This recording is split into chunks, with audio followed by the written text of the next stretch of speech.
मेरे गुरुदेव की महिमा बड़ी अद्भुत निराली है। मेरे गुरुदेव की महिमा बड़ी अद्भुत निराली है भर जाती वो सब झोली जो जन्मों से ही खाली है भर जाती वो सब झोली जो जन्मों से ही खाली हैं। यहाँ तम की नहीं सत्ता, यहाँ हर दिन दिवाली है।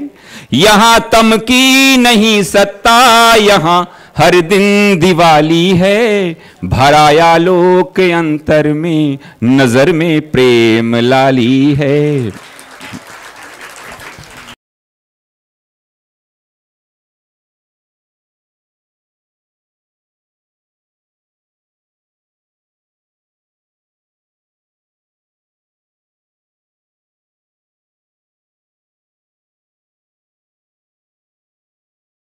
सदाशिवसमारम्भां शङ्कराचार्यमध्यमाम् अस्मदाचार्यपर्यन्तां वन्दे गुरुपरम्पराम्। श्रुतिस्मृतिपुराणानाम् आलयं करुणालयं नमामि भगवत्पादं शंकरं लोकशंकरम्। 51 श्लोक से पढ़ते हैं। क्षीरादौ परिणामोऽस्तु पुनस्तद्भाववर्जनात् एतावता मृदादीनाम् दृष्टान्तत्वं न हीयते। आरम्भवादिना कार्ये मृदो द्वैगुण्यमापतेत्। रूपस्पर्शादया प्रोक्ताः कार्यकारणयो पृथक्। मृत्सुवर्णमयश्चेति दृष्टान्तत्रयमारुणिः। प्राहतो वासयेत् कार्यः अनृतत्वं सर्ववस्तुषु। कारण ज्ञानता कार्य विज्ञानं चापि सोवदत। सत्यज्ञाने नृतज्ञानम् कथमत्रोपपद्यते।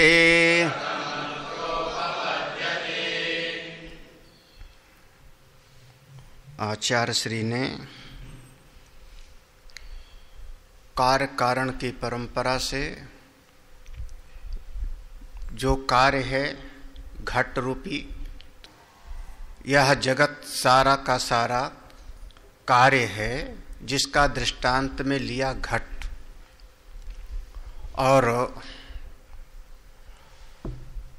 जो उपादान कारण है घट का मिट्टी, मिट्टी से वह घट की उत्पत्ति हुई, उपादान कारण है। तो ये सारे जगत का उपादान कारण वही परब्रह्म है। इस बात को मूल स्वरूप से यहाँ पर लिया है। अन्य दर्शनों ने उपादान कारण में प्रकृति को माना, जड़ को माना। कहीं कहीं पर हम भी उसको समझाने के लिए वैसा व्यवहार में बोल देते हैं।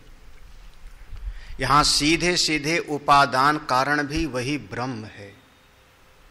क्यों? क्योंकि श्रुति ने वही कहा था कि ये सारा का सारा जगत आनंद से उत्पन्न हुआ, आनंद में स्थित है और आनंद में ही ये सारा जगत लय होगा। तो जब आनंद में ही सारे जगत का लय होगा, उत्पत्ति स्थिति प्रलय तीनों यह लक्षण दिया, और अंत में वहां पर श्रुति ने कहा वो जिस जगह से उत्पत्ति स्थिति और लय हो रहा है उसी को हम कह रहे हैं तद ब्रह्म, वो ब्रह्म है। तो मूल पंचदशी कार का उपदेश यहीं पर है कि वास्तव में उस ब्रह्म से ही सारा का सारा जगत उत्पत्ति स्थिति प्रलय सब है, उसी से है, वो आनंद स्वरूप है। अब अगर वह ब्रह्म तत्व है और उसी से सारे जगत की उत्पत्ति है तो कैसे है? तो आरंभवाद नहीं होगा, परिणामवाद भी नहीं होगा। फिर यहाँ केवल एक चीज समझ में आता है कि अगर अधिष्ठान वह सच्चिदानंद परब्रह्म है तो उसके ऊपर यह सारा का सारा जगत विवर्त है। विवर्त की दृष्टि से सारा जगत जो नाम रूपात्मक कार्य जगत है इसकी उत्पत्ति हुई है, विवर्त की दृष्टि से। परिणामवाद की दृष्टि से अगर विचार करेंगे तब आपका विचार चला जाएगा कि हाँ, प्रकृति इसका उपादान कारण है और वह माया उपहित चेतन इसका निमित्त कारण है। जब परिणामवाद की दृष्टि से विचार करेंगे तो 3 दृष्टांत दिया था, जैसे मिट्टी से घट, जैसे स्वर्ण से आभूषण और जैसे लौह से, लोहे से अनेकानेक नाम रूप की चीजें उत्पन्न होती हैं, उसी प्रकार से यह कार्य कारण से उत्पन्न होता है। तो एक बात तो यहाँ पर निश्चित रूप से कह दिया कि जो भी वस्तु कार्य के रूप में उत्पत्ति हो रही है उसका एक कारण होता है, वह कारण कार्य में अनुस्यूत होता है, व्याप्त होता है। और पहले के श्लोक में कहा था कि कारण को कार्य में से निकाल लिया जाए तो कार्य नाम की कोई चीज नहीं बचती। ये सिद्धांत सब प्रतिपादित किया जा चुका है। अब जो मूल विषय है उस पर आते हैं। सारा जगत कार्य है, नंबर 1। सारे जगत का उपादान कारण भी वही है जिसको हम परब्रह्म कह रहे हैं, नंबर 2। उस परब्रह्म में एक अचिंत्य शक्ति है, एक अचिंत्य शक्ति है जिसको हम ठीक ठीक बता नहीं सकते, अनिर्वचनीय है, उसी को हम कह रहे हैं माया, जिसके कारण यह सारा का सारा नाम रूपात्मक जगत उत्पन्न हुआ। उस माया के कारण ये सारा प्रसंग, अब एक एक चीज को यहां पर जो निरूपण करना था वो प्रसंग का निरूपण यहां पूरा हो गया। कार्य का, उपादान कारण का, बीच की माया शक्ति का, उस ब्रह्म तत्व का जो आनंद स्वरूप है, आनंद से ही जगत उत्पन्न हुआ, ये पहले भी सुन चुके हो। सारी सृष्टि आनंद से उत्पन्न हुई, इसका मतलब जगत भी आनंद स्वरूप होना चाहिए, ये शुरुआत में आ चुका था। तो अब आगे जो मूल प्रयोजन है इस समस्त विचार का, उस पर आते हैं। अब वास्तविक जो प्रयोजन है, जो ये सारे प्रतिपादन का मूल प्रतिपाद्य विषय हो रहा है, वहां पर आ रहे हैं। कारण ज्ञानतः, देखो वहीं पर सोबदत, उसी छांदोग्य उपनिषद में जहां पर आरुणी उद्दालक ऋषि ने अपने पुत्र श्वेतकेतु को मिट्टी और घड़े का दृष्टांत दे के समझाया था, उसी प्रसंग में वहीं पर ये भी बताया था। सोबदत, उन्होंने उद्दालक ऋषि ने ही, आरुणी ऋषि ने ही अपने पुत्र श्वेतकेतु को कहा था छांदोग्य उपनिषद में।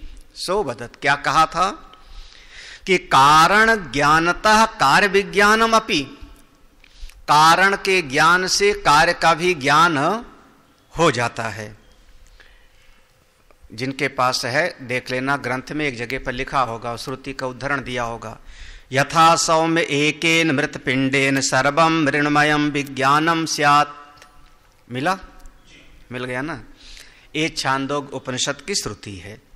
हे सौम्य, हे श्वेतकेतु, हे सौम्य, यथा जैसे एकेन मृत पिंडेन, एक मिट्टी के पिंड को जब ठीक ठीक आप समझ लेते हो तो उस मिट्टी से बने हुए सर्वम मृण्मयम, जो भी उसके आकार प्रकार वाले घट कुल्हड़ आदि बना है, सबका ज्ञान हो जाता है। उस मूल कारण के ज्ञान से समस्त कार्यों का ज्ञान हो जाता है। हाँ, कस्मिन्नु भगवो विज्ञाते सर्वम इदम विज्ञातम। ये मूल प्रश्न था, उत्तर दिया कारण के ज्ञान से समस्त कार्य का ज्ञान अपने आप हो जाता है। ये सूत्र है। इस पर एक प्रश्न हो गया, नीचे की लाइन प्रश्न है, शंका हो गई। सत्य ज्ञाने अनृतम ज्ञान अत्र कथम उपपद्यते। अत्र इस प्रसंग में आपने कहा कारण के ज्ञान से कार्य का ज्ञान हो जाता है, लेकिन अभी आपने इतना घटाटोप तरीके से सिद्ध किया, पूरा का पूरा इतने पूरे प्रसंग में 50 श्लोकों में सिद्ध किया कि जो कारण है वो सत्य है, मिट्टी सत्य है, और जो कार्य के रूप में घट का आकार प्रकार है, उसका मोटा पतलापन है, उसका पेट लंबा चौड़ा है, ऐसे वर्णन किया था, वो सब का सब झूठा है। आपने इतने घोर तरीके से इसका प्रतिपादन किया था अभी तक लगातार यही, कि जो कारण है वो सत्य है। वाचारंभणम विकारो नामधेयम मृत्तिका इत्येव सत्यम। मिट्टी सत्य है और घड़ा आदि सब झूठा है। तो आप ये कैसे कहते हो कि कारण के ज्ञान से कार्य का ज्ञान हो जाएगा? तो आपने कह दिया, लेकिन जो आपने ये प्रतिपादन किया था कि कार्य के रूप में जितना पैदा हुआ वो सब झूठा है, वो सब मिथ्या है, और कारण सत्य है, तो सत्य के ज्ञान से झूठ का ज्ञान कैसे हो जाएगा? सत्य से सत्य पैदा होगा। अब पैदा होने का यहां प्रश्न नहीं है, प्रश्न बदल रहा है ज्ञान का। ये अथा तो ब्रह्म जिज्ञासा जैसे, अब यहां जिज्ञासा क्यों? कारण के ज्ञान से कार्य का ज्ञान हो जाएगा, ऐसा उस श्रुति में लिखा। कारण ज्ञानता, इस श्लोक पर ध्यान देना, वहीं से श्लोक पढ़ो बस। हाँ, इस श्लोक के अनुसार अपनी अकल चलाओ तो अच्छा है, श्रुति के अनुसार अपना तर्क करो वो अच्छा है। हाँ, कहीं का ईंट कहीं का रोड़ा, भानुमति ने कुनबा जोड़ा, वो नहीं होना चाहिए। हाँ, अब यहाँ का प्रसंग वहां शुरू कर दे मैं हम, तो वो नहीं चलता फिर। तो कारण ज्ञानता, इस श्लोक पे देखना, कारण ज्ञानता कार्य विज्ञानम अपि। कारण के ज्ञान से समस्त कार्य का ज्ञान हो जाता है। बिल्कुल ये बात साफ साफ है। तो आपने जो 50 श्लोकों में सिद्ध किया था, क्या कहा था कि कारण सत्य है और कार्य के रूप में जो उत्पन्न हुआ वो सब झूठा है। तो सत्य ज्ञाने, नीचे की पंक्ति देखना, सत्य ज्ञाने, जो कारण रूप सत्य है उसके ज्ञान से अनृत ज्ञानम अत्र कथम उपपद्यते। झूठ का ज्ञान कैसे हो जाएगा जी? हम ज्ञान प्राप्त करेंगे सत्य का, और जो झूठा है नाम रूप वाचारंभणम, उसका ज्ञान कैसे हो जाएगा? एक प्रश्न हो गया। नहीं प्रश्न समझ में आया ना? प्रश्न समझ में आए तो अगला पढ़ लो, मर्जी आपकी। अब इस पर सोचो कि ये प्रश्न क्या कहना चाह रहा है। सत्य के ज्ञान से झूठ का ज्ञान कैसे हो जाएगा? हाँ, अरे चलो, रस्सी के ज्ञान से सर्प का ज्ञान हो जाएगा क्या? हाँ? रस्सी के ज्ञान से सर्प का ज्ञान हो जाएगा क्या? मिट्टी के ज्ञान से ये जो घड़ा बना है, इस घड़े को किस तिथि और मुहूर्त में कुम्हार मिट्टी लाया था खोद के? जिस घड़े पर लाद के लाया, जिस गधे पर लाद के लाया था, वो गधा भूरे रंग का था कि काले रंग का? ज्ञान प्राप्त करना इसका। हाँ? जिस दिन वो मिट्टी में पानी मिलाया था, रौंदा था, तो वो पानी नाली का लाया था कि ट्यूबवेल का कि कुएं का कि हैंडपंप का? इसको जानना है? हाँ, इसको कहते हैं विशेष ज्ञान। तो कारण के ज्ञान से सामान्य ज्ञान हो जाएगा कार्य का, उसके विशेष का ज्ञान उसकी जरूरत ही नहीं है हमको। आगे का पूरा उत्तर यही है, इसी को विस्तार में समझना है। कारण के ज्ञान से कि हमने मिट्टी को जान लिया तो घट मूल रूप से मिट्टी ही है, इसका ज्ञान हो जाएगा। लेकिन अब वह जो घड़े का नाम रूप है, किस तारीख में बनाया कुल्हाल ने, कैसे इसको बनाया, किस आवे में पकाया, कौन सा रंग से इसको रंगा, इसके ज्ञान की हमको जरूरत ही नहीं है। ये विशेष ज्ञान है एक एक चीज का। हाँ, मैंने बार बार इस दृष्टांत को दिया है। ये दृष्टांत हमने कई बार समझाया है कि गुरुजी सर्वज्ञ हैं। दादी अम्मा ने कहा गुरुजी सर्वज्ञ हैं। गुरुजी को घर बुलाया, न्योता दे। गुरुजी घर पे आए निमंत्रण पे, सब बच्चे लोग चलो प्रणाम करो। पूछा क्यों? गुरुजी सर्वज्ञ हैं, अंतर्यामी हैं। सर्वज्ञ माने सब कुछ जानते हैं। बहुत बढ़िया, सर्वज्ञ हैं। वो पोता दौड़ा गया, एक पेचकस और एक प्लास लाके गुरुजी के पास रखा। गुरुजी ये लीजिए। अब क्या है बेटा? बोले गुरुजी हमारा टीवी नहीं चल रहा है, आप सर्वज्ञ हो, टीवी ठीक कर दो हमारा, क्योंकि आप सर्वज्ञ हो ना। दादी ने कहा था कि आप सर्वज्ञ हो, मेरी श्रद्धा है, मेरा पूर्ण विश्वास है कि आप सर्वज्ञ हो, तो मेरा टीवी आप ठीक कर दो। तो टीवी को गुरुजी ठीक करेंगे? अपना एसी तो ठीक नहीं कर पाते, बिगड़ता ही रहता है। तो असल में उसका जो सामान्य ज्ञान है वो हमको है कि यह टीवी भी एक दिन पैदा हुआ, कुछ दिन तक दिखेगा और एक दिन ये सब नष्ट हो जाएगा, प्रलय में चला जाएगा। ये भी मूल रूप से 5 महाभूति ही है। इसमें भी पृथ्वी जल अग्नि का ही अंश है। ये हमको सामान्य ज्ञान है, लेकिन वो काम कैसे करता है इसका पता हमको हो नहीं। हाँ, सारे महात्मा जी सर्वज्ञ हैं, जितने बैठे हैं सब सर्वज्ञ हैं, सभी महात्मा लोग। हाँ, सब श्रोत्रिय ब्रह्मनिष्ठ हैं। हाँ, सब महात्मा लोग सर्वज्ञ हैं। अब इनसे पूछो कि आपके पास में जो मोबाइल है उसको सब चलाना आता है? आपके मोबाइल में जितनी चीजें हैं सब आपको पता है? हाँ? सब पता है? तो सर्वज्ञ कैसे हो गए? अभी अभी हमने कहा सर्वज्ञ, हमारी बात काट दिया आपने। हाँ? अब मोबाइल के विषय में हमसे जो है 50 गुना ज्यादा, हमसे 50 गुना ज्यादा मोबाइल कैसे काम करता है, उसका फंक्शन कैसे होता है, ये अर्चना और अंकुर को पता है। हाँ? क्योंकि उनका काम ये है। हाँ? तो इसका नाम हुआ विशेष ज्ञान। हाँ? तो 2 प्रकार का, विशेष ज्ञान और समय। चलो, तो यहां पर जो कार्य के रूप में जगत पैदा हुआ, अब ये कार्य में आपके बगीचे में जितने पेड़ हैं सब कार्य जगत है। लेकिन कोई महात्मा आवे और वो महात्मा कहे कि मैं सर्वज्ञ हूं, तो शायद वो सारे पेड़ के बारे में महात्मा ना जानता हो। एक किस चीज का पेड़ है, एक इसका फल मीठा होता है कि खट्टा होता है, नहीं जानता। ये विशेष ज्ञान है। लेकिन सामान्य ज्ञान है कि ये जगत कार्य, ये पेड़ भी एक दिन उत्पन्न हुआ, एक दिन स्थित रहेगा और कुछ दिन के बाद ये सब का सब ले। ठीक है ना? तो कारण के ज्ञान से कार्य का पूरा ज्ञान हो जाता है। इस विषय में इतना ही समझना है कि कारण के ज्ञान से कार्य का ज्ञान माने उसका पूरा असली का ज्ञान हो जाएगा। और एक एक चीज अलग से व्यवहार कैसे करता है, आपके लौकिक जगत में उसका काम क्या आता है, इसको अलग अलग जिसको जो जरूरत होती है उसको सीखना पड़ता है। ठीक है, आगे बढ़ूं? हाँ, श्लोक का तो प्रश्न किया था, सत्य ज्ञाने, सत्य के ज्ञान से अनृत का, झूठ जगत का ज्ञान कैसे हो जाएगा? तो उत्तर देते हैं, देखो। हाँ, ये 55वां श्लोक नहीं पढ़े ना? समृत कस्य विकारस्य कार्यता लोक दृष्टितः वास्तवोत्र मृदंसोस्य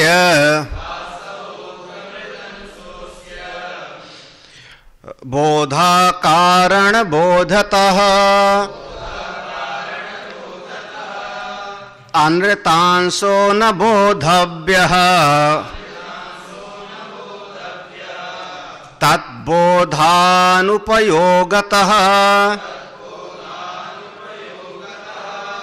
तत्त्वज्ञानं पुमर्थं स्यात् नानृतांशवबोधनम्।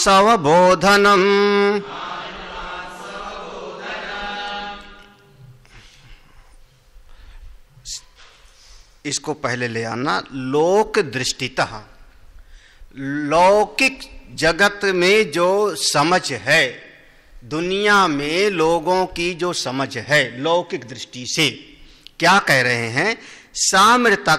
सामृतकस्य विकारस्य, मिट्टी के साथ उपादान कारण मिट्टी और मिट्टी के साथ उसका जो आकार प्रकार पैदा हुआ, गोला, बड़ा, मोटा, वो दोनों को मिला करके हम कहते हैं घट रूपी कार्य। जब हम घड़ा कहते हैं कि हमको घड़ा खरीदना है 10 रुपए का, तो वहां पर आप ये नहीं कहते हो कि मिट्टी नहीं खरीद रहा हूं, मिट्टी के साथ उस घड़े का आकार प्रकार भी आप खरीदने जा रहे हो ना। तो दोनों को मिला करके हम कहते हैं क्या हुआ? ये घट एक कार्य है, दोनों को मिला के। किसका? इतना बड़ा घड़ा होगा तो 5 रुपया, इतना बड़ा होगा तो 10 रुपया, ठीक है ना? इतने तो हुआ। तो हम उसमें मिट्टी के साथ, मिट्टी भी सामृतकस्य, सामृतकस्य माने मिट्टी के सहित, मिट्टी के सहित उसका जो विकार है, उसका जो आकार प्रकार है, वो दोनों को मिला करके हम कहते हैं दुनिया में कि इसका नाम है कार्य। समझना आप, उपादान कारण और उसका नाम और रूप दोनों, याद है ना? नाम रूप कार्य जगत। तो नाम रूप और उपादान कारण, ये दोनों को मिला करके हम कहते हैं इसका नाम है कार्य, घट। इसका वो कह रहे हैं कार्य जगत। ये जगत, ये थोड़ा सूक्ष्म चिंतन है, नहीं पकड़ में आ रहा है? हाँ, नहीं पकड़ में आ रहा है? हाँ, अरे दुनिया में, इसीलिए कहा लौकिक दृष्टि से, लौकिक दृष्टि से समाज में आप घड़ा खरीदने गए, वस्त्र खरीदने गए, वस्त्र खरीदने गए दुकान पर। तो जब आपने वस्त्र खरीदा, एक आपने कुर्ता खरीदा, वस्त्र खरीदा, तो उस वस्त्र में आपने उसका अपने उपयोग की आवश्यकता के अनुसार उसको देखा। यही ना कि हमारा आजकल नंबर होता है ना, सब 35 नंबर है कि 38 नंबर है कि 40 नंबर है कि 42 नंबर है, सब कुर्ते का नंबर होगा, पैंट का नंबर होगा। उसकी लंबाई चौड़ाई आपने देखा, उसका मोटाई आपने देखा, ये सब देखा ना। तो ये क्या हो गया? उसका विकार। और साथ में आपने कपास को भी तो देखा। अगर सूती कपड़ा खरीदा तो कपास भी तो देखा ना। ये थोड़े कि आपने सूत को छोड़ करके और केवल आकार प्रकार खरीद के लाए। चिकन का कुर्ता खरीदने गए तो आपने वहां पर धागा भी खरीदा और साथ ही साथ धागे के उसका इतना नाप वाला होवे, इसका कलर वाला होवे, ये भी तो देखा ना। तो दोनों चीज को मिला करके हम कह रहे हैं कि कुर्ता। जब हम कह रहे हैं कुर्ता तो उसमें दोनों चीज मिला है, उसका उपादान कारण भी और उसका आकार प्रकार वाला भी, ये दोनों को मिला के हम कह रहे हैं। ठीक है, अभी भी नहीं समझ में आया? हाँ, दोनों को मिला करके दुनिया में ऐसे लोग व्यवहार करते हैं। तत्ववेत्ता की दृष्टि में दोनों अलग अलग वो देख लेता है। जैसे सुनार की दृष्टि बिल्कुल देखते, अच्छा इसमें तो 85% ही सोना होगा। अब उसने जैसे देखा उसकी नजर कहां पहुंच गई? सीधे हाँ, अब वो नाम रूप पे नहीं जा रही कि इसमें डिजाइन कितना बढ़िया बनी है। वो कहां, वो पहले उस पर एक खरोंच मारा। हाँ, कसौटी, एक कसौटी पत्थर होता है। हम एक दुकान पे बैठे थे तो उसने कसौटी निकाली, कोई बेचने आया था, ऐसे घिसा अच्छे इसने, तो हमने कहा कसौटी हमको दे दो। तो उन्होंने कहा स्वामी जी आपके किस काम का है ये? आपके किसी काम के? काला काला सा इतना सा पत्थर था, उसका कसौटी बोलते हैं। अब वह दुकान वाला जैसे कसौटी पर उसको घिसा, उसको आइडिया लग गया कि कितना इसमें सोना होगा, कितना दूसरी चीज इसमें मिली होगी। तो वो आपका हार नहीं देख रहा है ना, डिजाइन नहीं देख रहा है। हम क्या देख रहे हैं? हम जब खरीदने जा रहे हैं तो सोना भी खरीद रहे हैं, साथ में उसका डिजाइन भी खरीद रहे हैं ना, ठीक है ना? समझ? तो ऐसे ही ये सारा का सारा जो जगत है, लौकिक आदमी इसमें दोनों को मिला करके देखता है, तत्ववेत्ता दोनों को अलग अलग कर लेता है। देखो, सामृतकस्य विकारस्य, मिट्टी के सहित जो उसका नाम रूपी विकार है, उसको मिला करके, दोनों को मिला करके हम कार्य जगत कहते हैं लौकिक जगत में। वास्तव में क्या है? वास्तवो अत्र, वास्तव में यहां पर क्या है? मृद अंशः अस्य बोधा। अगर मिट्टी रूपी अंश को जान लो तो समस्त कार्य जगत का बोध हो जाता है। हम वहां पर मृत्तिका को, मिट्टी रूपी जो उपादान कारण है, उसको कह रहे हैं कि उसके ज्ञान से सबका ज्ञान हो जाता है। मिट्टी के ज्ञान से सबका ज्ञान हो जाता है, हम उसको कहना चाह रहे हैं। अच्छा, और बात समझ लो, अनृत अंशो न बोधव्य, जो झूठा अंश है कार्य रूपी, उसको जानने की कोई जरूरत ही नहीं है, उसको जानने की जरूरत ही नहीं है। क्यों नहीं जरूरत है? क्यों नहीं जरूरत है? तद बोध अनुपयोगता। अरे उसका आप जान करके क्या कर लोगे? आप उसको जान ही लोगे तो उससे क्या आपका फायदा होगा? तद बोध अनुपयोगता। नहीं समझ आ रहा? हाँ, मोबाइल में कैसे बनाया गया मोबाइल? हाँ, इस दुनिया में एक एक चीज के बनाने की विधि सीखनी हो तो आपका 100 जन्म भी कम पड़ जाएगा। एक ही चीज नहीं, इतनी सारी चीजें। ये बल्ब कैसे बनाया गया, ये मेज कैसी बनाई गई, ये माइक कैसे बनाया गया, सीखो। आप केवल इतना करते हो, पैसा दिए बाजार से खरीद लाए और अपना काम कर लेते हो। एक एक वस्तु के पूरा इसका कैसे वो कर, विशेष ज्ञान याद रखना, विशेष ज्ञान, विशेष ज्ञान जानने के लिए आपको 2-4 जीवन भी कम पड़ जाएगा। ठीक है ना? समझ में आ रहा है मेरी बात? और जान भी लोगे तो उसका कोई उपयोग नहीं।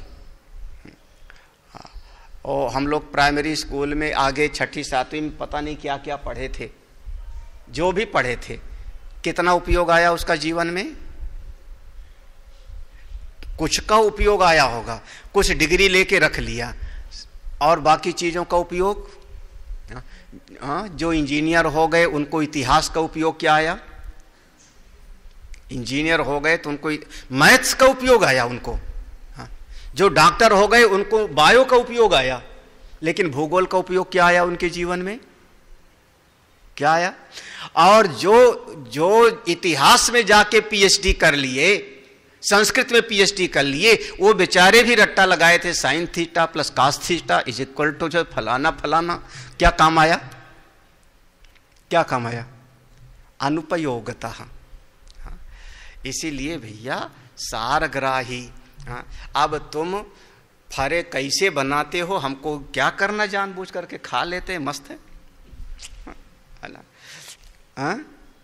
अरे गुरुजी थे, उनका चेला था, एक चेला था। वो चेला थोड़ा सा, गुरुजी चेला दोनों जो है नाथ परंपरा के थे। तो नाथ परंपरा में कान में पहनते हैं, हाथ में पहनते हैं, कमर में बांधते हैं, सबका सब था। तो नाथ परंपरा के थे।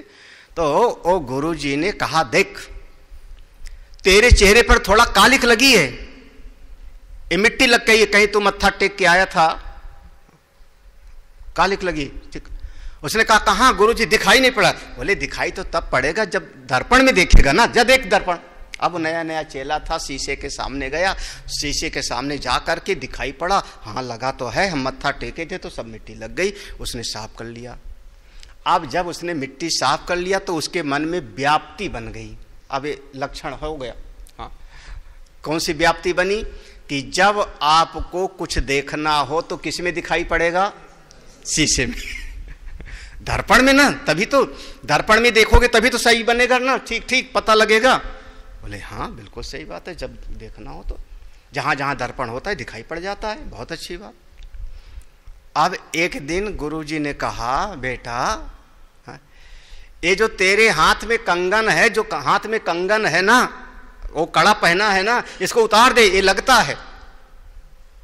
उसने कहा गुरुजी दर्पण लाऊं, कड़ा देखना है क्योंकि व्याप्ति क्या बनी थी, कुछ देखना हो तो किस में, आरसी माने दर्पण में।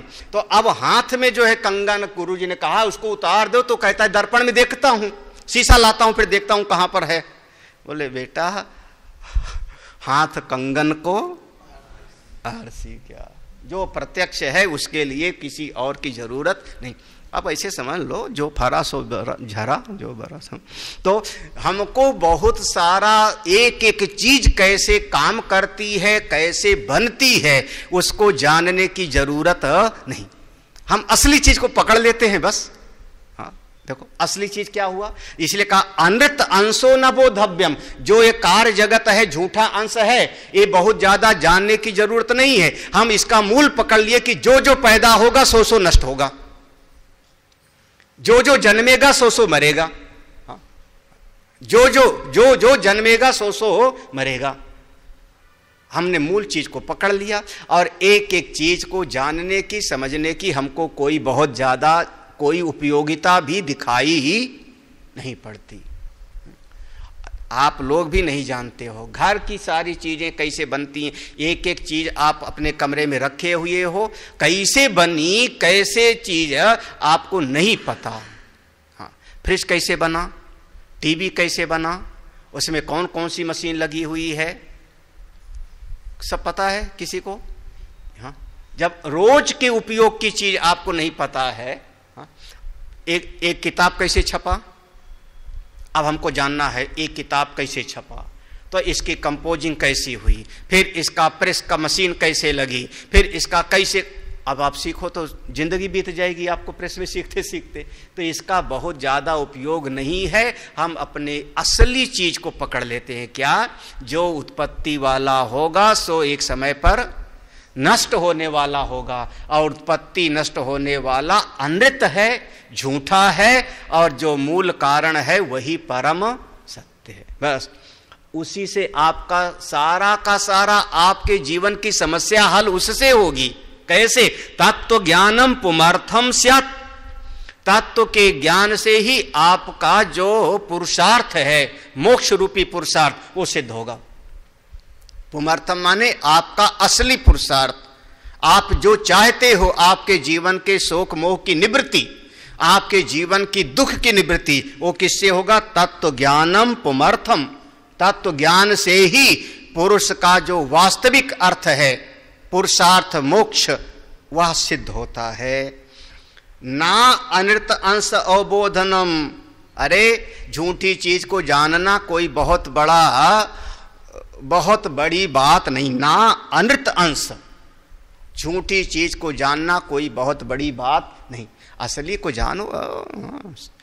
अब आप लोग पुराना पढ़े हुए, साधु ऐसा चाहिए जैसा सोफ स्वभाव, सार सार को गहिरत है, थोथा दे। बस सार सार को पकड़ लो। देखो अब फिर प्रश्न किया, तारहि कारण विज्ञानात् कार्य ज्ञानमितीरते मृद बोधे मृत्तिका बुद्धे युक्तम स्यात् कोत्र विस्मयः।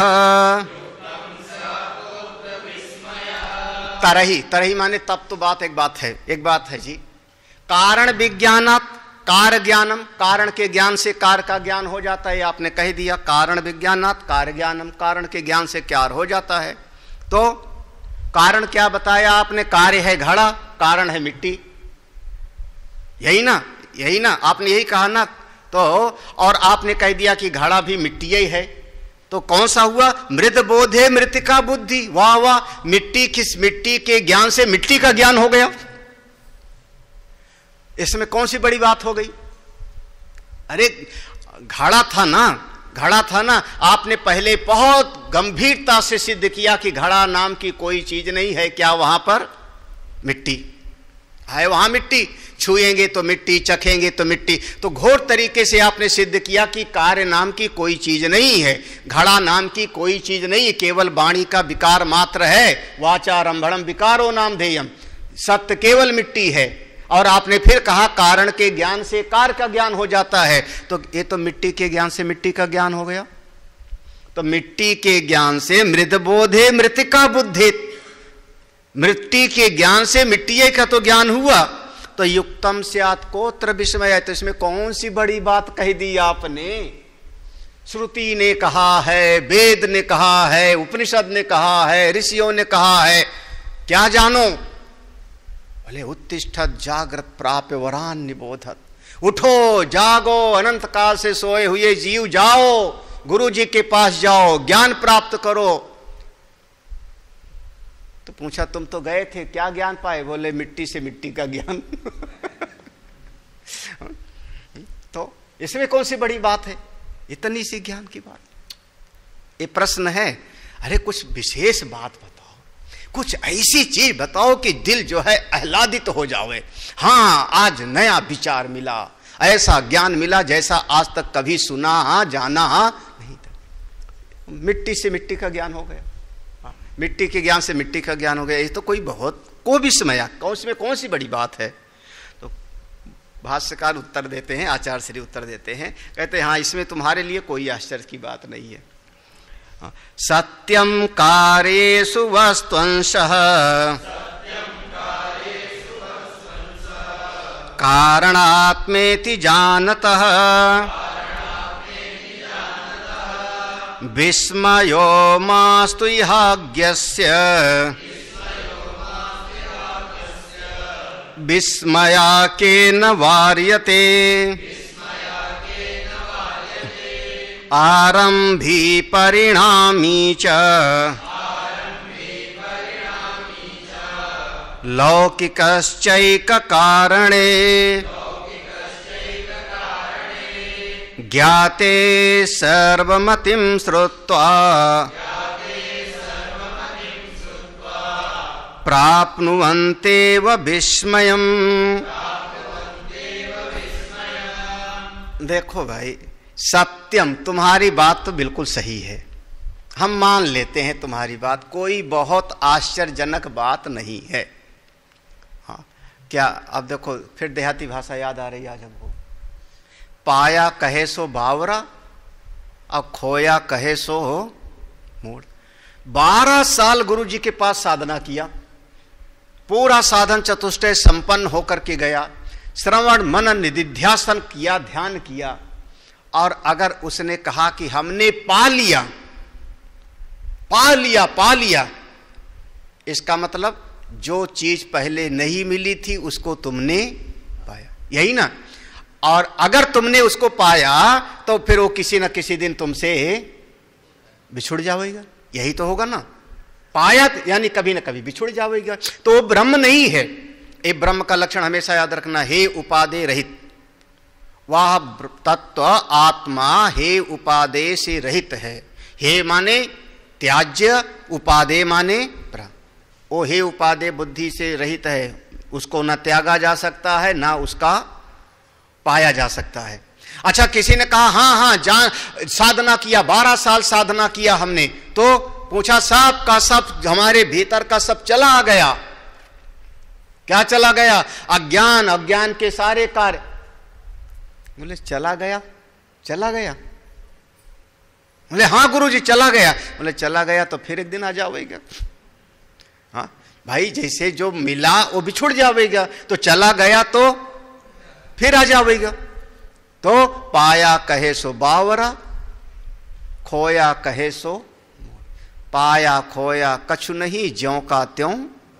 हाय हाय का बात है। हाँ, जो तत्व ज्ञानी है वो समझ जाते हैं असल में भ्रम मिटता है, ना समझी मिट गई, भ्रम मिट गया।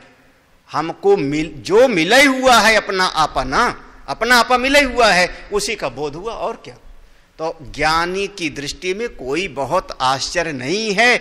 अज्ञानी आदमी तो चौंकता तो है। देखो इसी बात को कह रहे हैं, सत्यम, बिल्कुल सही बात है। इस श्लोक का अर्थ देख लेना, कार्येषु वस्तु अंशः कारण आत्मा इति जानता। कार्येषु, कार्यों में, कार्य जितने हैं उन सब में वस्तुवंशा, उस असली तत्व का जो अंश है, कौन? वो कारण स्वरूप। समस्त कार्य में जो कारण का अंश है उसको आत्मा इति जानता। जिसने आत्मा है, यही आत्मा है, ऐसा जान लिया, मां विस्मयो, भले उसको कोई आश्चर्य ना होवे। तत्ववेत्ता को कोई आश्चर्य नहीं होता, भैया जो मैं हूं वही जान लिया। समस्त कार्य में कारण को अगर उसने जान लिया तो तत्वज्ञानी को कोई आश्चर्य भले ना हो। लेकिन संसारी आदमी, यह अज्ञस्य विस्मया, अगर कोई आश्चर्यचकित होता है तो कौन उसको मना करेगा? भैया केन वार्यते, वार्यते माने उसका निषेध कौन करे? ठीक है, कोई चौंकता है, इतना ज्ञान हुआ, इतना ज्ञान हो गया, ये 4 वेद का ज्ञान प्राप्त करके आए, 6 शास्त्र का ज्ञान प्राप्त करके आए, 18 पुराण का ज्ञान प्राप्त करके आए। 4 वेद का ज्ञान वाले कौन? चतुर्वेदी।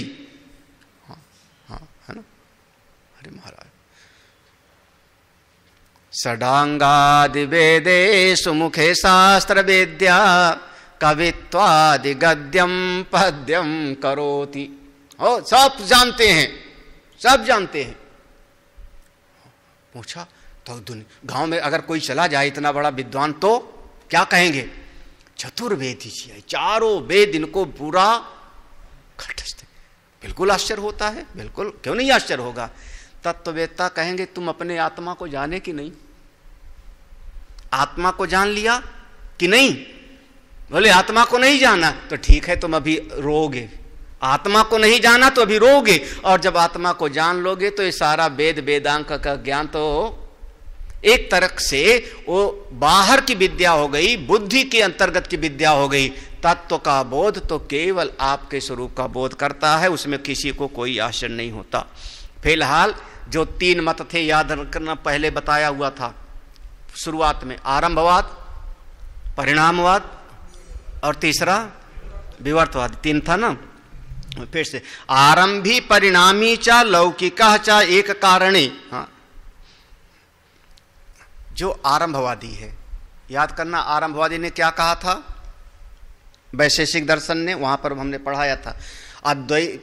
अद्वैत वाला छोड़ो अभी। आरंभवादी ने, वैशेषिक दर्शन ने कहा था अणु अणु मिलकर के फिर जगत की उत्पत्ति होती है। तो उन्होंने जगत की उत्पत्ति का कारण किसको माना? अणुओं को। परमाणुवादी है, ठीक है ना, परमाणु को माना था, उससे सारे जगत की उत्पत्ति हुई है। तो वो ब्रह्म को तो माने नहीं, वो ब्रह्म को मानते नहीं है। वो कहते हैं आत्मा एक अलग चीज है जो द्रव्य है, आत्मा एक अलग चीज है। वो बिल्कुल उसको 5 महाभूतों से अलग मान लेते हैं। तो जब ऐसा उन्होंने माना, और उनको, आरंभवादी को ऐसा कह दो कि एक के ज्ञान से सबका ज्ञान हो जाएगा। देखो, एक कारणे ज्ञाते सर्वम इतम सर्वम अति श्रुत्वा। जब ये सुनते हैं कि एक कारण के ज्ञान से सबका ज्ञान हो जाएगा, तब वो चौंक पड़ते हैं। प्राप्नुवन्त ये विस्मय। कौन? आरंभवादी। क्यों? क्योंकि उनके यहां एक के ज्ञान से सबका ज्ञान नहीं, क्योंकि अणु अनेक हैं, अनेक अणुओं से मिलकर के सारा का सारा जगत बना, और सारे जगत का कारण, मूल कारण ब्रह्म है, ये मानते नहीं। तो एक के ज्ञान से सबका ज्ञान कैसे हो जाएगा?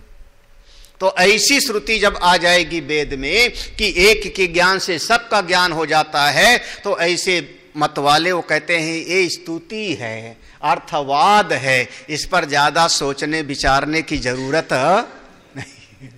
हाँ, देखो दूसरे परिणामवादी। अच्छा, परिणाम वाले याद है? परिणाम वाले में जो है दृष्टांत दिया था। हाँ, 2 दृष्टांत आया था। एक विकृत परिणाम का दृष्टांत था दूध से दही, और अविकृत परिणाम का दृष्टांत था मिट्टी से घट। ये अविकृत परिणाम, जिसमें परिणाम हुआ लेकिन उसमें विकार, मतलब वो पुनः मिट्टी बन सकता है। ऐसे 2 दृष्टांत दिए।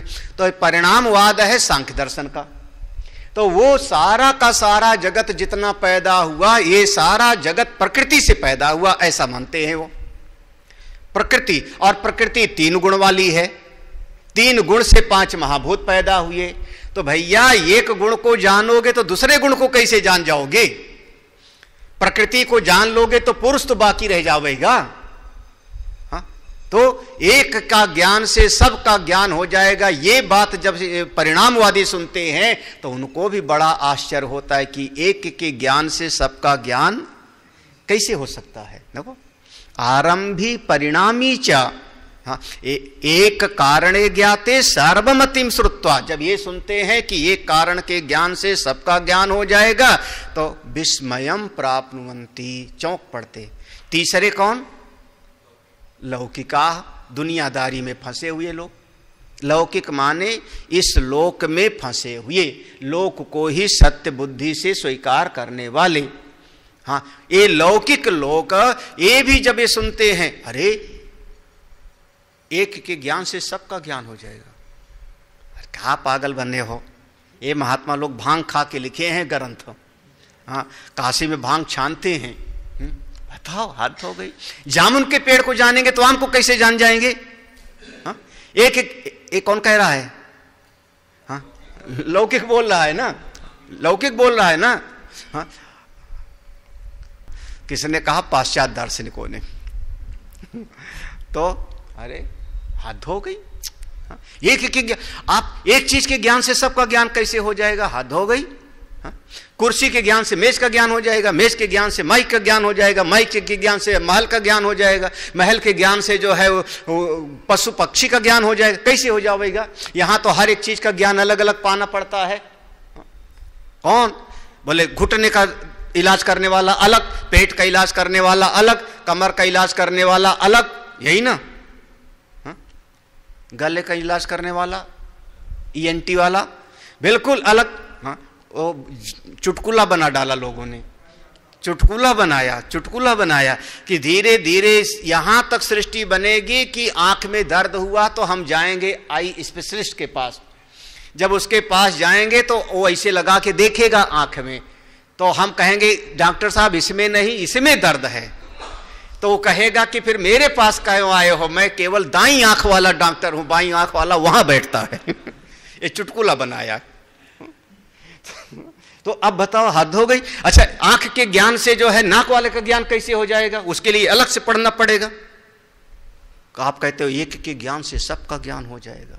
तो लौकिक लोग, आरंभवादी लोग, परिणामवादी लोग ये बात सुन के तो आश्चर्यचकित तो होते। तुमने क्या कहा था ना, याद है ना? क्या कहा था कि मिट्टी के ज्ञान से मिट्टी का ज्ञान होगा, तो इसमें कौन सी बड़ी बात है? यही कहा था, प्रश्न यही था ना कि घट भी मिट्टी है और उस मिट्टी से बना है, तो कारण मिट्टी का ज्ञान हो जाएगा तो समस्त कारण में जो कार्य जितना है सब में मिट्टी का ज्ञान हो जाएगा। तो उसने कहा इसमें बड़ी सी बात कौन है? बोले बड़ी सी बात है ये आरंभवादी परिणामवादी चौंकते तो हैं, एक के ज्ञान से सबका ज्ञान कैसे हो जाएगा जी। हम तत्ववेत्ता लोग जो वेदांत वाले हैं वो कहते हैं हाँ हाँ सब बिल्कुल सही है, सर्वम ब्रह्ममयम, एक मूल का कारण का ज्ञान हो गया बस, और क्या। अब फिर से छांदोग्य उपनिषद में आ रहे हैं, देखो फिर से छांदोग्य उपनिषद में आ गए। ये छांदोग्य उपनिषद ही चल रहा है। ये 2 श्लोक और पढ़ लेते तो प्रसंग बदल जाएगा। इसके बाद अद्वैतेऽभिमुखी कर्तुम् एवात्रैकस्य बोधतः सर्वबोधा श्रुतौ नैव नानात्वस्य विवक्षया एकमृतपिंड विज्ञानात् सर्वमृण्मय धीर यथा तथैक ब्रह्म बोधेन जगत बुद्धिर्विभाव्यताम्। कभी कभी प्रेरणा देने के लिए भी कोई चीज कही जाती है ना, दूध पी लो तो राजा बाबू बन जाओगे, पढ़ लोगे तो तुमको भी इतना बढ़िया जहाज मिल जाएगा, बड़े आदमी बन जाओगे। जैसे बच्चे को आप लालच देते हो, ठीक है जी, तो कभी कभी प्रेरणा देनी पड़ती है ना, उत्साह देना पड़ता है। तुम तो कर सकते हो इस बात को, इस काम को जरूर कर सकते हो, अरे कर लोगे तो देखो बेड़ा पार। ऐसे ही श्रुति भगवती ने अद्वैते अभिमुखी कर तुम, अद्वैत ब्रह्म विद्या के प्रति प्रेरित करने के लिए संसार के बजाय अपनी अंतरात्मा की तरफ मुड़ जाओ, इसकी प्रेरणा देने के लिए श्रुति ने घोषणा किया।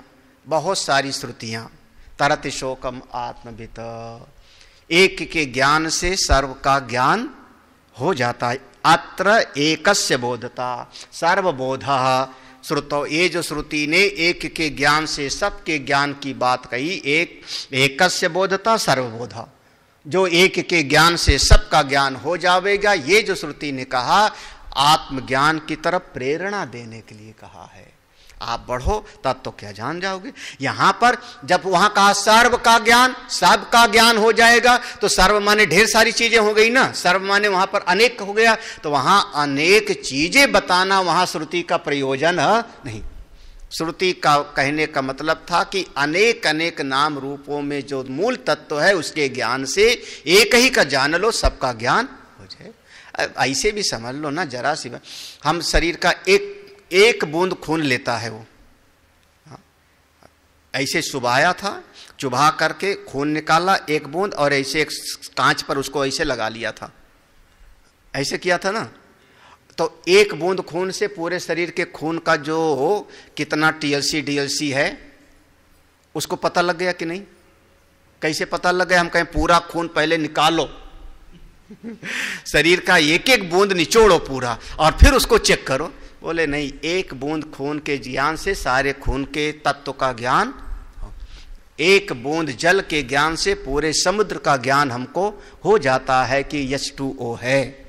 बिल्कुल उसी तरीके से एक मृत पिंड विज्ञान, देखो एक मिट्टी के उस पिंड के ज्ञान से सर्व मृत मयधि यथा, सारा का सारा घड़ा कुल्हड़ आदि जितने हैं सब मिट्टी ही हैं, इस चीज का ज्ञान हो जाता है। उसी प्रकार से तथा एक ब्रह्म बोधेन, एक ही ब्रह्म के ज्ञान से जगत बुद्धिर, ये सारे जगत में जो नाम रूपात्मक जगत है इस सारे जगत का ज्ञान हो जाता है। इस प्रकार से आज एक ज्ञान का प्रकरण रहा। आज यहाँ कार्य कारण का प्रतिपादन का विषय नहीं रहा। माया, देखो माया शब्द ज्यादा आया नहीं, आज 2-3 दिन माया चला था। हाँ, माया शब्द, जो माया कहाँ आश्रित है? ब्रह्म पर। वो बात आज सीधा जो है कि उस एक तत्व के ज्ञान से सबका ज्ञान हो जाए, इसलिए उसी का ज्ञान प्राप्त करो। एक एक अलग अलग चीज का ज्ञान प्राप्त करते करते जीवन पूरा हो जाएगा, और फिर भी हमारा अब ज्ञान पूरा नहीं, और उसका कोई बहुत ज्यादा उपयोग भी नहीं है। जिस चीज का जो है वो देते हैं पैसा, वो काम कर देता है, उसमें कौन सा जो है। ऐसे एक नहीं दर्जनों दृष्टांत दे दूंगा।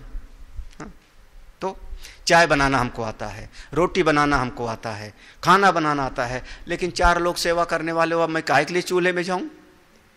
इतनी गर्मी ऊपर से पड़ रही, तप रहा है, आगे गैस जल रही, जब 4 लोग हो तो काहे के लिए जाऊं? मेरे अब उस ज्ञान की क्या उपयोग रहा?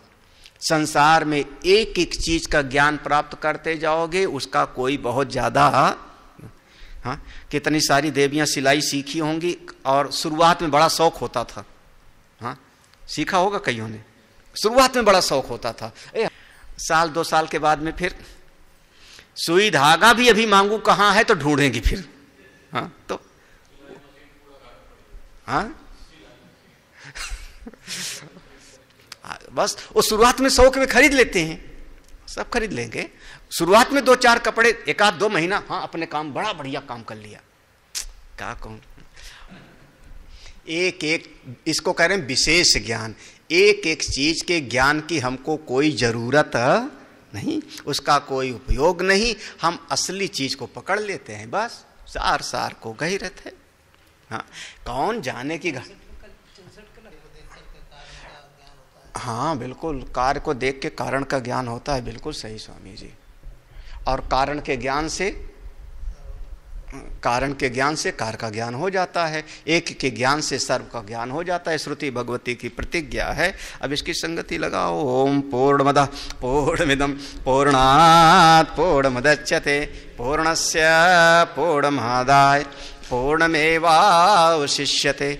ओम शांति शांति शांति। हरि ओम। श्री गुरुभ्यो नमः। हरि ओम।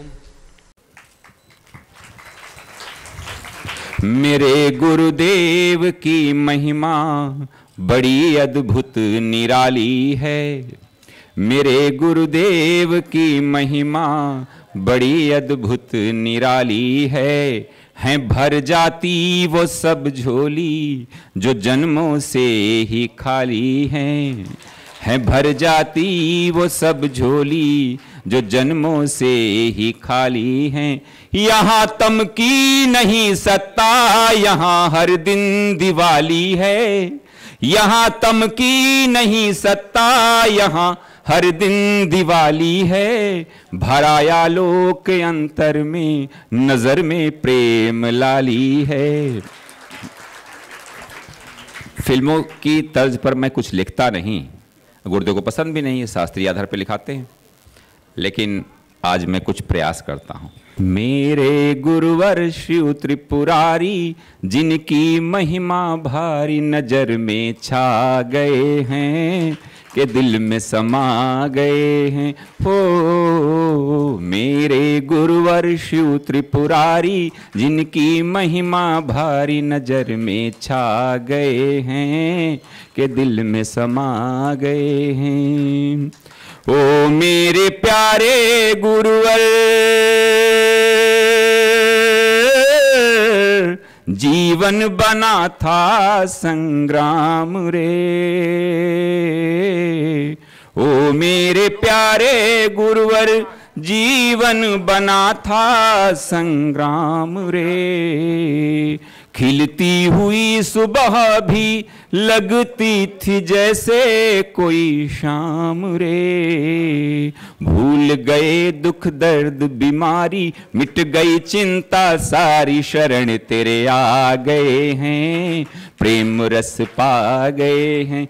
हो मेरे गुरुवर शिव त्रिपुरारी, जिनकी महिमा भारी नजर में छा गए हैं, के दिल में समा गए हैं। आया जो दर पे तेरे, पाया परम की सौगात रे। आया जो दर पे तेरे, पाया परम की सौगात रे। हो गया उजाला मन में, बीती वो काली काली रात रे। जहां भी जाएं तुमको पाएं, नित्य आनंद मनाए, शरण तेरे आ गए हैं, प्रेम रस पा गए हैं। गुरुवर की करुणा कृपा, मिट गए सब दुख द्वंद। धन्य धन्य तुम धन्य हो मेरे सद्गुरु अभया। परम पूज्य आनंद कंद सद्गुरुदेव भगवान के द्वारा संस्थापित आर्ष विद्या गुरुकुलम का भी एक लघु परिचय आपको प्राप्त हुआ। आइए अब अपने सद्गुरुदेव भगवान की ही अमृतमयी वाणी में आर्ष विद्या गुरुकुलम की एक झलक देखते हैं। पूज्य गुरुदेव की कृपा से और परमपिता भगवान की कृपा से मन के भीतर एक भाव पैदा हुआ कि समस्त जीवों का हित हो, साधना के मार्ग पर सभी लोग अपने आगे बढ़ें। जो जीवन का परम प्रयोजन है, आत्यंतिक सुख की प्राप्ति और पूरी तरह से जीवन में से दुख की निवृत्ति, इसी उद्देश्य को लेकर के यह श्री शौनक आर्ष विद्या प्रन्यास नाम का एक संस्था गठित की गई सन 2002 में, जिसके अंतर्गत ये आश्रम का निर्माण 2002 से शुरू हुआ।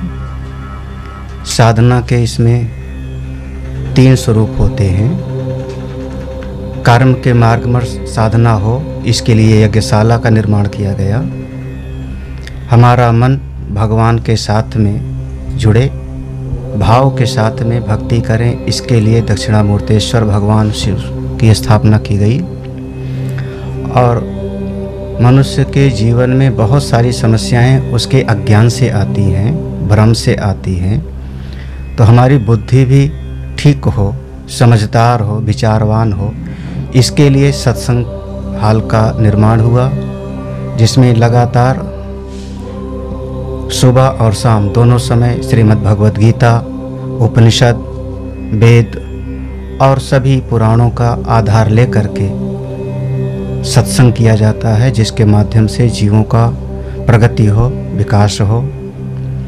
आश्रम की विधा में एक गौशाला का भी निर्माण किया गया वर्तमान में, जिसमें लगभग 35 छोटी बड़ी गौवें हैं। जब तक कोई भी व्यक्ति भारतीय संस्कृति में संस्कृत विद्या को, संस्कृत भाषा को नहीं समझेगा, तब तक शास्त्र में और वेद में प्रवेश नहीं होगा। इसलिए बच्चों से ही यह संस्कार आगे बढ़े, इसके लिए संस्कृत पाठशाला बनाई गई, जिसमें संस्कृत विद्या का ज्ञान प्रदान किया जाता है।